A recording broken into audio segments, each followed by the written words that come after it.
Allô tout le monde, je m'en viens vous voir pour vous parler de mon devin jardin. Je suis aux côtés de un beau rhododendron qui est en fleurs présentement. Et je suis avec mon petit chien Capucine qui est avec moi. C'est ma compagne de tous les jours.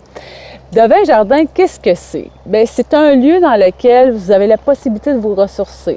Un lieu dans lequel où est-ce que vous êtes capable d'aller méditer. Un lieu dans lequel où est-ce que vous êtes capable d'aller contacter le monde féerique. On sait que depuis un certain nombre d'années, les êtres, les fées se présentent davantage aux humains. Elles se rapprochent de plus en plus au niveau vibratoire de nous. Puis on est appelé aussi à s'ouvrir à elles. Donc, je trouve ça vraiment le fun parce que quand on va en nature, en forêt, bien, c'est sûr qu'on se rapproche des êtres de la nature. Mais quand on revient chez nous, bien, des fois, c'est un petit peu plus difficile. Hein, Capucine? Il y a des fois, c'est un petit peu plus difficile d'être dans cette énergie-là.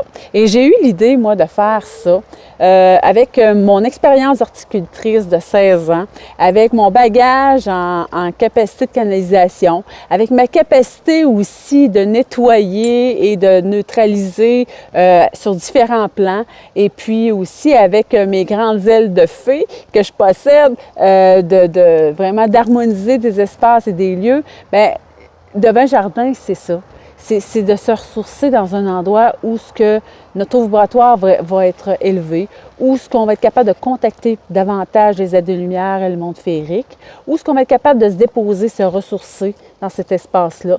Et puis, c'est pas juste pour les gens qui ont des terrains, des cours, c'est aussi pour vous aussi qui êtes en appartement, à espace réduit, à un petit patio, vous êtes en ville, vous dites « Ah, mon Dieu, j'ai pas ça, mais j'aimerais tellement ça avoir ça, moi là, un petit espace, un petit coin dans un pot. » Bien, c'est possible pour vous aussi parce que l'essence qu'on y dépose à l'intérieur, l'intention qu'on y met, les sortes de plantes qui vont être déposées à l'intérieur, bien, ils vont être en ligne avec vous. De quelle façon je fais ça?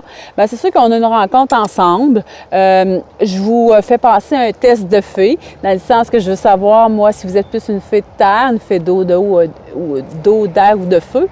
Et à partir de là, moi, ça me guide, ça m'enligne pour dire « OK, on va faire un jardin plus en ligne avec les couleurs et puis avec cette fréquence-là. Et puis, on va donner le ton au jardin en alignement avec votre essence à vous. » De quelle façon aussi, bien, si vous êtes à l'étranger, si vous êtes peu importe à travers le monde, vous aimeriez avoir ça, bien, on fait une rencontre aussi par Skype ou peu importe la plateforme. À cette heure, c'est très facile. Et puis, on fait le même processus. Puis, les jardins, bien, c'est soit un plan que je vous envoie à distance, que vous avez un petit espace sur votre terrain, puis vous dites, bien, moi, je veux cet espace-là pour vraiment me ressourcer. Ou si vous êtes plus proche, puis vous dites, bien, moi, je veux le plan, je veux un espace, je veux vraiment que Sylvie, tu fasses le plan puis tu viennes le matérialiser dans le concret, bien, c'est aussi possible parce que j'ai un background en horticulture et j'ai travaillé aussi en aménagement paysager. Mais donc, toute mon expertise à ce niveau-là est mise ensemble. Donc, devin jardin, c'est un jardin à haute fréquence, à haute énergie vibratoire pour vraiment élever l'âme. C'est pas juste un petit jardin pour juste le plaisir pour les yeux, mais en même temps, c'est un jardin dans lequel où ce que la conscience va grandir et aussi notre taux vibratoire aussi. Et il y a vraiment un sens plus profond et plus porteur de sens au niveau de l'âme, puis en résonance avec le monde féerique. Donc, je vous dépose le lien des devins jardins. Et puis, si vous voulez en savoir davantage, bien, je vous invite à communiquer avec moi. Et puis, ça va me faire plaisir de vous donner de l'information. Bye!